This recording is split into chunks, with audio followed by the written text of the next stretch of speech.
अब हम डिस्कस करेंगे केल्विन साइकिल। केल्विन साइकिल का हम एक डिटेल्ड ओवरव्यू लेंगे कि बेसिकली किस तरह चल रहा होता है। पहले हमने सिंपल व्यू को डिस्कस किया, अब हम इसका थोड़ा सा डिटेल से डिस्कस करेंगे। डिफरेंस कहाँ पे आ रहा होता है? जो मेन डिफरेंस है वो बेसिकली आ रहा होता है रीजनरेशन के अंदर। जो रीजनरेशन के स्टेप्स हैं वो मिस कर दिए जाते हैं जब हम इसका सिंपल साइकिल बनाते हैं, लेकिन अब हम इसको डिटेल से डिस्कस करना है और ये भी देखेंगे कि ये जो रीजनरेशन है ये बेसिकली किस तरह से हो रही होती है। तो जैसा कि हमने पहले डिस्कस किया है कि साइकिल का बेसिकली जो शुरू होता है 3 मॉलिक्यूल ऑफ राइबोलोज बिसफॉस्फेट। अब राइबोलोज बिसफॉस्फेट जो कि हमारे पास क्या है, एक 5 कार्बन कंपाउंड है। इस यहां शुरू होता है और क्या होता है कि साइकिल जैसे ही शुरू होता है इसके अंदर 3 कार्बन डाइऑक्साइड के मॉलिक्यूल और 3 ही वाटर के मॉलिक्यूल इस साइकिल का हिस्सा बन जाते हैं। यहां से हर एक 5 कार्बन यानी कि राइबोलोज बिसफॉस्फेट के साथ एक कार्बन आके अटैच हो जाती है। इस तरह से ये एक 6 कार्बन कंपाउंड बन जाता है। तो यहां से बेसिकली एक 6 कार्बन कंपाउंड जो है उसकी फॉर्मेशन होगी, लेकिन ये जो 6 कार्बन कंपाउंड जिसकी फॉर्मेशन है ये एक इंटरमीडिएट के तौर पे करेगा, अनस्टेबल मॉलिक्यूल होगा और फौरन टूट जाएगा। क्योंकि साइकिल 3 मॉलिक्यूल से शुरू हो रहा है तो 6 कार्बन के भी यहां से 3 मॉलिक्यूल बनेंगे और इसने फौरन ब्रेक हो जाना है। किसके अंदर ये टूट जाएगा? 3 फास्फोग्लिसरेट के अंदर। तो 3 फास्फोग्लिसरेट के अंदर जब इसकी फॉर्मेशन हो जाएगी तो ये जो मॉलिक्यूल बनेंगे, क्योंकि 3 फास्फोग्लिसरेट की फॉर्मेशन एक 6 कार्बन मॉलिक्यूल से हो रही है और हमारे पास जो 3 फास्फोग्लिसरेट है ये क्या है, एक 3 कार्बन मॉलिक्यूल है। तो इस तरह इसके जो मॉलिक्यूल की फॉर्मेशन होगी यहाँ पे 6 मॉलिक्यूल जो है वो बनेंगे किसके? 3 फास्फोग्लिसरेट के। और जो 3 फास्फोग्लिसरेट है लेटर ऑन इसको कन्वर्ट किया जाएगा किसके अंदर? 1,3 बिसफॉस्फोग्लिसरेट के अंदर। अब क्या है कि 1,3 बिसफॉस्फोग्लिसरेट के अंदर इसको कन्वर्ट करने के लिए एक फॉस्फेट की जरूरत है। वो जो एक फॉस्फेट है वो इसको प्रोवाइड करेगा एटीपी और एटीपी जो है वो कन्वर्ट हो जाएगी किसके अंदर? एडीपी के अंदर। तो एटीपी कन्वर्ट हो रही है एडीपी के अंदर। अब इस सारे प्रोसीजर के अंदर क्या हो रहा है? 6 जो है मॉलिक्यूल इसके कन्वर्ट हो रहे हैं किसके अंदर? 6,1,3 बिसफॉस्फोग्लिसरेट के अंदर। तो 6 ही इसको क्या चाहिए? फॉस्फेट चाहिए, इसलिए 6 एटीपी एक्ट करेंगे और 6 एडीपी जो है यानी कि एडिनोसिन डाइफॉस्फेट इसकी फॉर्मेशन हो जाएगी। अब नेक्स्ट फेज के अंदर क्या होना है? यहां तक बेसिकली केल्विन साइकिल की जो फर्स्ट फेज है, जिस फेज को हम नाम दे रहे होते हैं कार्बन फिक्सेशन है, वो कंप्लीट हो चुकी है। अब इसके बाद जो केमिकल रिएक्शंस होने हैं वो कार्बन रिडक्शन का हिस्सा है। इसकी रिडक्शन होनी है कार्बन डाइऑक्साइड की। इसके अंदर पहले एटीपी और बाद में क्या? एनएडीपीएच अपना रोल प्ले करेगा। अब ये मैकेनिज्म किस तरह से होगा कि 1,3 बिसफॉस्फोग्लिसरेट में अब कन्वर्ट होना है किसके अंदर? ग्लाइसिरैल्डिहाइड 3 फॉस्फेट के अंदर। ये जो ग्लाइसिरैल्डिहाइड 3 फॉस्फेट बनेगा जिसको हम G3P की फॉर्म में भी लिख सकते हैं, ये भी हमारे पास क्या है? एक 3 कार्बन कंपाउंड है और ये भी हमारे पास क्या था? एक 3 कार्बन कंपाउंड है। इसको हम शॉर्ट फॉर्म के अंदर लिख लेते हैं। किस तरह से लिख लेते हैं? G3P की फॉर्म के अंदर इसको हम लिख सकते हैं G3P। अब जिस तरह यहाँ पे 6 मॉलिक्यूल थे इसी तरह यहाँ पे जो फॉर्मेशन होगी यहाँ पे भी 6 मॉलिक्यूल की फॉर्मेशन ही होनी है। और इस साइकिल के साथ क्या होगा, क्योंकि यहाँ पे इसकी रिडक्शन होनी है और रिडक्शन के अंदर रोल प्ले करना है किसने? NADPH ने। और 6 जो है NADPH इस साइकिल के अंदर एंटर होंगे और यहाँ से 6 NADP प्लस जो है इस साइकिल को लीव कर जाएंगे। अब हमारे पास हुआ क्या है कि 6 मॉलिक्यूल बने हैं किसके? ग्लाइसिरैल्डिहाइड 3 फॉस्फेट के। अब इनमें से एक जो मॉलिक्यूल है एक G3P साइकिल को छोड़ जाएगा, बाकी जो हमारे पास 5 G3P मीन के 5 ग्लाइसिरैल्डिहाइड 3 फॉस्फेट के मॉलिक्यूल हैं, इन्होंने रीजनरेट होना है। इनकी रीजनरेशन होनी है किसके अंदर? उस मॉलिक्यूल के अंदर जो बेसिकली यहाँ से राइबोलोज बिसफॉस्फेट हुआ था। अब ये कन्वर्जन किस तरह की होगी? यहां से क्योंकि हम कह रहे हैं कि एक जो मॉलिक्यूल है इस साइकिल को छोड़ जाएगा, G3P जो है इस साइकिल को छोड़ जाएगा। बाकी अगर हम देखें बाकी हमारे पास रह जाएंगे कितने? 5 मॉलिक्यूल रह जाएंगे किसके? G3 हमारे पास 5 मॉलिक्यूल जो है वो प्रेजेंट है। अब ये 5 मॉलिक्यूल ने किस तरह से रीजनरेट होना है उसको हम डिस्कस करते हैं। इसमें से जो 2 मॉलिक्यूल्स हैं उन्होंने कन्वर्ट हो जाना है डाईहाइड्रोक्सी एसीटोन फॉस्फेट के अंदर। तो यहां से जो डाईहाइड्रोक्सी एसीटोन फॉस्फेट बनेगा, एक मॉलिक्यूल ये बन गया, और इसी तरह से एक मॉलिक्यूल जो है डाईहाइड्रोक्सी एसीटोन फॉस्फेट, 2 मॉलिक्यूल बनते हैं।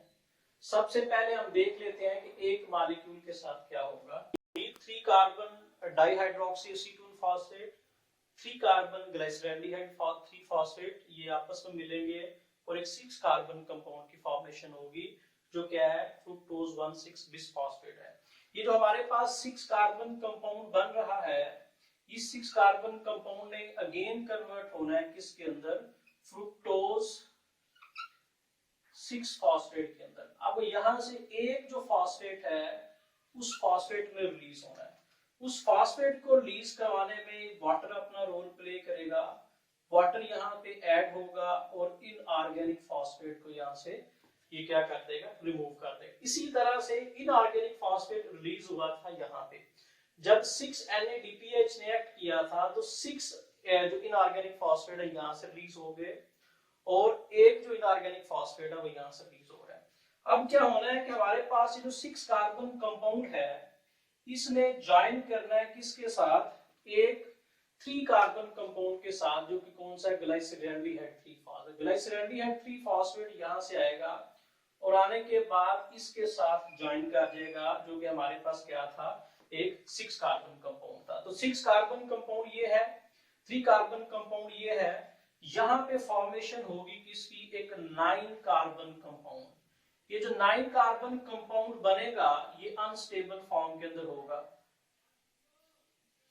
तो अनस्टेबल है, ये जो अनस्टेबल कंपाउंड है, इस अनस्टेबल कंपाउंड ने अगेन ब्रेक हो जाना है, टूट जाना है। किसके अंदर ब्रेक होगा कि एक यहाँ पे ये 5 कार्बन कंपाउंड बनाएगा जिसको हम नाम देते हैं ज़ाइलूलोज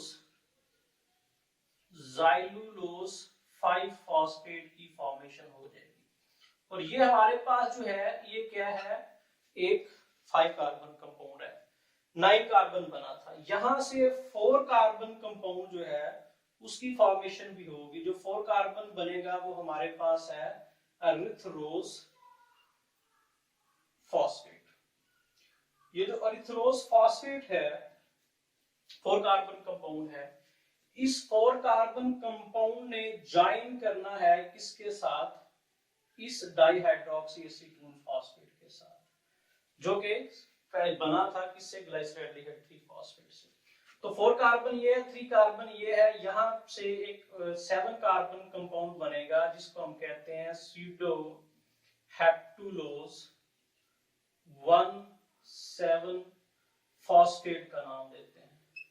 तो ये जो 7 कार्बन कंपाउंड स्यूडो हेप्टुलोज 1,7 फॉस्फेट बन रहा है, बिसफॉस्फेट बन रहा है, इस बिसफॉस्फेट ने आगे कन्वर्ट होना है किसके अंदर, स्यूडो हेप्टुलोज 7 फॉस्फेट के अंदर। मीन यहां से एक जो फॉस्फेट है उस फॉस्फेट ने रिमूव होना है। अगेन उस फॉस्फेट को रिमूव करने में कौन रोल प्ले करेगा, वाटर अपना रोल प्ले करेगा और इनऑर्गेनिक फॉस्फेट जो है यहां से रिलीज हो जाएगी। अब ये हमारे पास 7 कार्बन कंपाउंड है, इस 7 कार्बन कंपाउंड के साथ आके ज्वाइन करेगा यहां से एक 3 कार्बन ग्लाइसरैल्डिहाइड 3 फॉस्फेट। जब यहां से इसकी ज्वाइनिंग होगी आके, तो हमारे पास 7 कार्बन ये है, 3 कार्बन ये है, तो यहाँ पे फॉर्मेशन होगी 10 कार्बन कंपाउंड की। ये जो 10 कार्बन कंपाउंड है ये क्या है, अनस्टेबल है। अब जो अनस्टेबल कंपाउंड है, अब इसने 5 कार्बन के 2 मॉलिक्यूल के अंदर टूटना है। क्या होगा कि यहां से एक मॉलिक्यूल जो है वो बन जाएगा राइबोस 5 फॉस्फेट, और दूसरा यहां से कंपाउंड बन जाएगा ज़ाइलूलोज 5-फॉस्फेट। अब ये क्या है, हमारे पास 5 कार्बन कंपाउंड है। अगर आप देखिए 5 कार्बन कंपाउंड जो है वो 3 मॉलिक्यूल हमारे पास आ गए हैं। एक मॉलिक्यूल ये है ज़ाइलुलोज 5-फॉस्फेट, दूसरा मॉलिक्यूल ये है ज़ाइलुलोज 5-फॉस्फेट, तीसरा मॉलिक्यूल हमारे पास ये है राइबोज 5-फॉस्फेट। तो फर्स्ट हमारे पास ये है, सेकंड 5 कार्बन ये है, थर्ड 5 कार्बन ये है। अब यहां से इन तीनों ने, इसने भी बेसिकली और इसने भी, और इस राइबोज 5-फॉस्फेट ने भी कन्वर्ट हो जाना है किसके अंदर, राइबुलोज 5-फॉस्फेट के अंदर। ये जो राइबुलोज 5-फॉस्फेट बनेगा, अब इस राइबुलोज 5-फॉस्फेट कितने कंपाउंड हमारे पास आ गए हैं, इसके 3 कंपाउंड बन गए हैं। अब इस राइबुलोज 5-फॉस्फेट ने कन्वर्ट होना है किसके अंदर, राइबुलोज बिसफॉस्फेट के अंदर। मीन इसको एक और फॉस्फेट की जरूरत है, और वो फॉस्फेट कहां से आएगा, वो यहाँ पे भी बेसिकली एक्शन होगा किसका, 3 बेसिकली यहाँ पे एटीपी एक्ट करेंगे, कन्वर्ट होंगे 3 एटीपी के अंदर, और फॉर्मेशन हो जाएगी किसकी, राइबुलोज बिसफॉस्फेट की फॉर्मेशन हो जाएगी। अगर आप देखें, हम इसको एक सिंपल इक्वेशन के अंदर अगर देखें कि सिंपल इक्वेशन बेसिकली क्या है, तो केल्विन साइकिल की सिंपल इक्वेशन को हमने कुछ इस तरह से डिस्कस किया था कि 6 कार्बन डाइऑक्साइड के मॉलिक्यूल बेसिकली साइकिल के अंदर जो है वो आ रहे होते हैं।